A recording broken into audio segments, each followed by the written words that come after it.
We have a tweet from the man himself, Sean Strickland, who has been lighting up the internet as he's preparing for his fight at UFC 297 this Saturday. Super excited. Everybody should be watching this fight. It's going to be amazing. It's going to be a lot of fun. I'm very excited. He said, hate speech isn't real. I didn't know I was fighting in North Korea. And he posted this video. Sean is for the people. Oh, man, you got to hear this.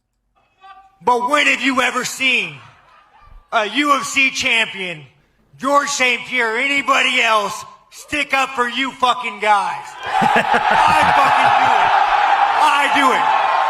I am not chasing the Chinese check mark of Nike. I don't give a fuck about that. I care about you guys. I care about you guys being free. I care about you guys having freedom of speech. I give a fuck about you guys. And I'll tell you what, you guys are fucking awesome, and I cannot wait for me and this man to fucking go to war for you fucking guys. Let's go. No, they're cheering. He's wearing a shirt. It's got the Canadian maple leaf, says Strickland, and it says "Make Canada Great Again." This guy's a warrior, man. This is, I see a lot of people posting after his previous comments, this is how you push back on the machine. He's the big ask. He is the pendulum swing, and it's epic. So I say we should be supporting him. And that does bring up an interesting issue of Bud Light. Bud Light is on the verge of collapse. Did you guys know this? Yeah. The strike. You heard about the strike coming up? No, there's a strike too. Yes. Yeah. And someone even super chatted saying that earlier in the show, they said they work at a Bud Light bottling plant and the strike is absolutely going to happen. Some reports are saying there will be no beer on the shelves come March. You look, Bud Light doesn't want to, Anheuser, they don't want to give people raises. They don't want to give them the guarantees they're asking for. They've abandoned the negotiations. I wonder why it is they're backing away from the negotiations. Could it be that they're down 30% in sales? I think it really shows that conservatives have buying power, real, true buying power at a level that we haven't seen in a long time. Maybe it's not so much the issue is conservative anymore. It's that regular people stopped buying the product. I think that's a big part of it. I think there are people who are active in politics and took part in the boycott because they believe in it and they got caught in the movement. But I think there were a lot of people who just said, like, this is going too far and I don't like it anymore. Just the most standard American. Right, the standard American. And I think that's almost more impressive because they're harder to reach. I mean, this is what any kind of political strategist will tell you. Trying to get someone who's not that engaged, who's moderate, to go out to the polls is impossible. But they're all voting with their dollar this way. And it's not necessarily for party, it's against ideology. And I find that really kind of inspirational going into the next year. Yeah, it's gonna be wild if there's no Bud Light come March. Like the strike happens and, dude, you combine the boycott. Right now with what everything Sean Strickland is saying, Bud Light's in the hot seat because you've got, Pink News running these articles saying that he called trans people an infection, which he didn't. But he said, I'll tell you about Bud Light. Bud Light's going to have to say something. But I think the woke left are going to try everything in their power to avoid this fight. But more importantly, you combine the drop in sales with the workers being upset they're not making enough money and not getting the guarantees they want. They stop making the beer. What happens if they stop making the beer? Nobody's buying the beer. What happens if no one buys the beer? You stop making the beer.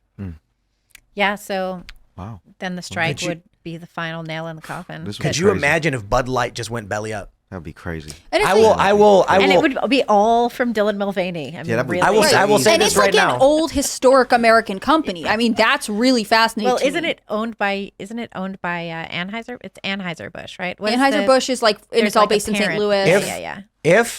But I think Bud Light above them goes as a brand goes completely under. I'll make this broad. If Bud Light as a brand, I don't think Anheuser-Busch, but Bud Light goes belly up, and they're just out like the Bud Light brand is done.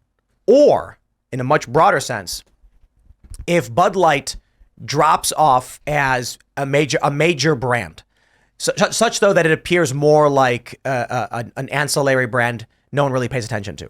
I'm being very broad with this to mean, like, if Bud Light is wiped out of the top market share, I will write a check for $10,000 to the charity of Matt Walsh's choice for telling me I was wrong on my Bud Light boycott position.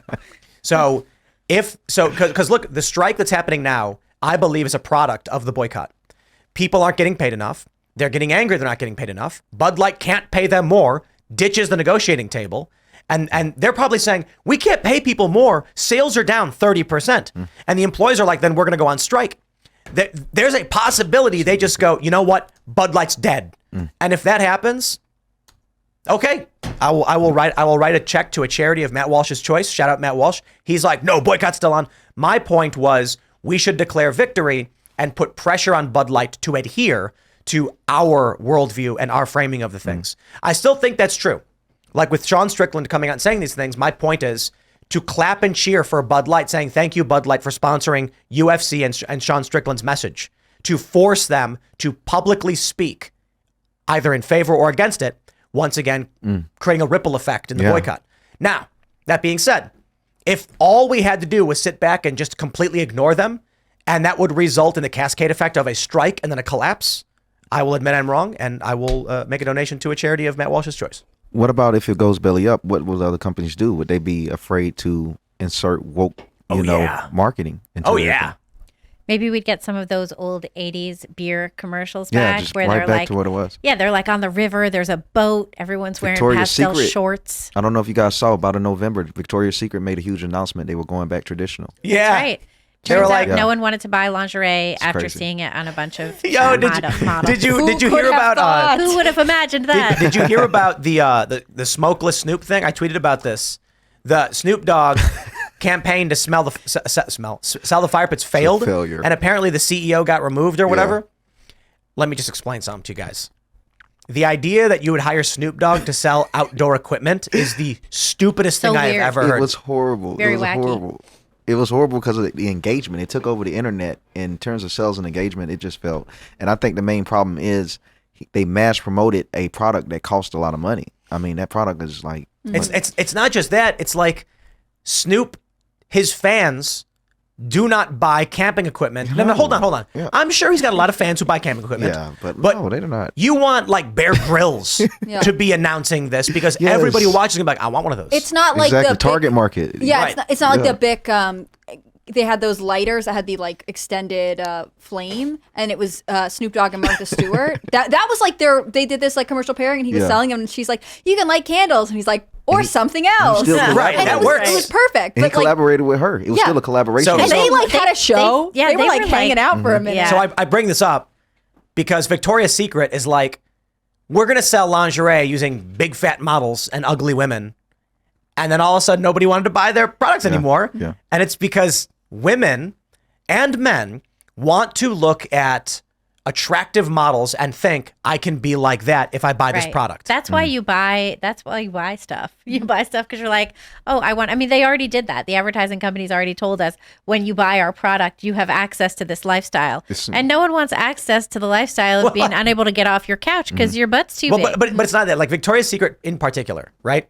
You've got all these big fat models and ugly women, and the average woman who's and Megan men. Rapinoe. So right, so yes. No one wants to be first, her. the woman who is buying Victoria's Secret, I imagine, I could be wrong, but I imagine is thinking, I want to be attractive to my husband, to my significant other. Here's this beautiful woman. She looks at that and says, wow, I could look like her if I buy that lingerie or whatever. And then she buys it. The man sees that woman and goes, yeah, my wife could look like that. Yeah. I'm going to buy it. Yes, yeah. Then you put a big fat woman on the wall, and the regular one looks at it and says, I don't want to look like that. There's the other actually thing- no. Go ahead. I was gonna say it's beyond lingerie. They'll use all kinds of models, whatever. And I'm not always against this, but the thing is, if you're looking at an ad and something doesn't look good on someone, whether it be lingerie or a shirt or a skirt, You don't wanna I'm buy not it. gonna buy it because There's it doesn't this look good on interesting- It's like Thank selling. you. It's like selling Viagra and having the models being depressed. You know, Right. in Viagra, they're always super happy, like If extremely if excited. they're having a bad time, you're like, no, thank you. Yeah, it's There's like, a thing too where when you're buying clothes online, you can check and see, and it will show you a model who's wearing any of the sizes, right? And the further you go up, you're like, oh, if I have to buy that size, I'm not buying this because that looks terrible. No, for sure. I Yeah, mean, no chance. it almost works to the consumer's favor, being Right. like, maybe I should just skip Let me buying just, stuff. I probably Save have my stuff money. that looks good in my closet right now. Man, I'll be really excited if Bud Light goes on strike and they just don't make any. They just tank. Yeah, because look, I talked about Fusion quite a bit. I mentioned this even like last week. I think I mentioned it the other day. I had a friend worked at Fusion, which is the ABC News Univision joint venture, all operating on investment. Yeah, this was like last night. And they were announcing negotiations to unionize. And I told my friend, you'll get fired in 2 seconds because your company does not make money.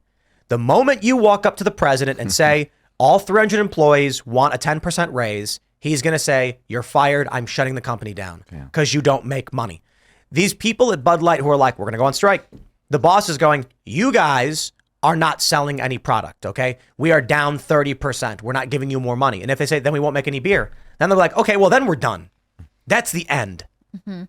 I can't imagine they would want to abandon Bud Light as a brand because it's such a long-standing iconic product. Yeah. But at this point, I kind of think it's entirely possible with the upcoming strike, the perfect storm hits, and they just say, it's going to cost us $20 million to try and recover the lost product from the strike. The brand is already down 30%. It's being mocked relentlessly. We're not getting our customers back.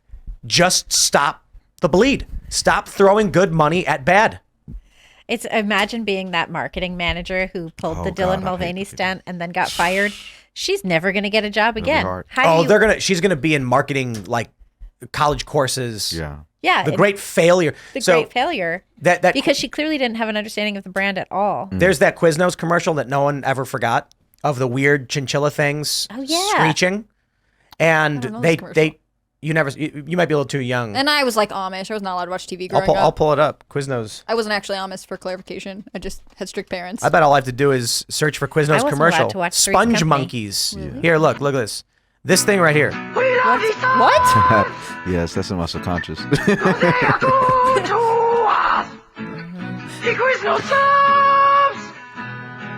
This is incredible.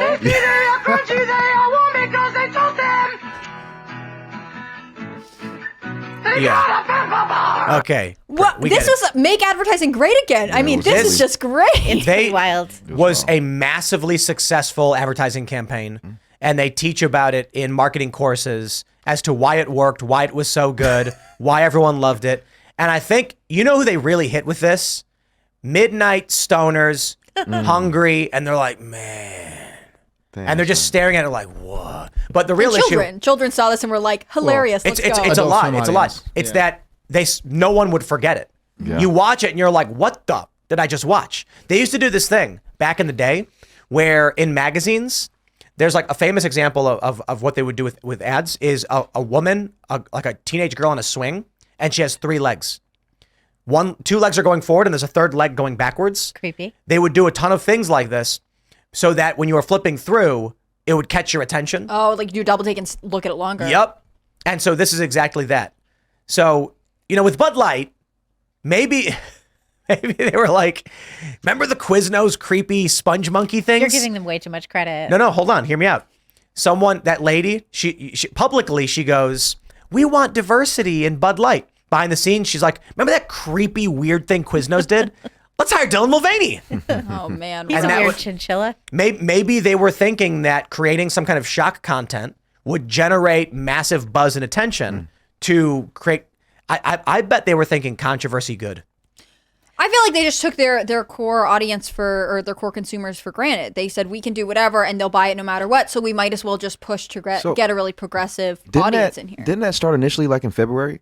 The Mulvaney thing is reaching. Yeah. If it did, that really should show the people that it only takes about 12 months, no matter how powerful a brand is, if them really like getting their pockets hit, it takes a real toll. The Mulvaney was already very distasteful to a lot of people at the time. Yeah, it was. He ended up with I think it was around February. Yeah. Like Mulvaney ended up at the White House talking to Joe Biden about how important it is to make sex changes for kids. Oh, man, and it's like, worst era, man. Why are you talking about this? Like, you want the guy who's pushing for kids to have sex changes to boost your beer?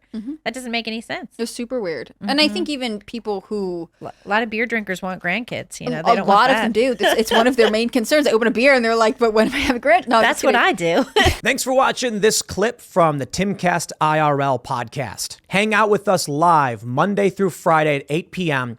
and become a member over at timcast.com for uncensored, members-only shows exclusive. Thanks for hanging out, and we'll see you all next time.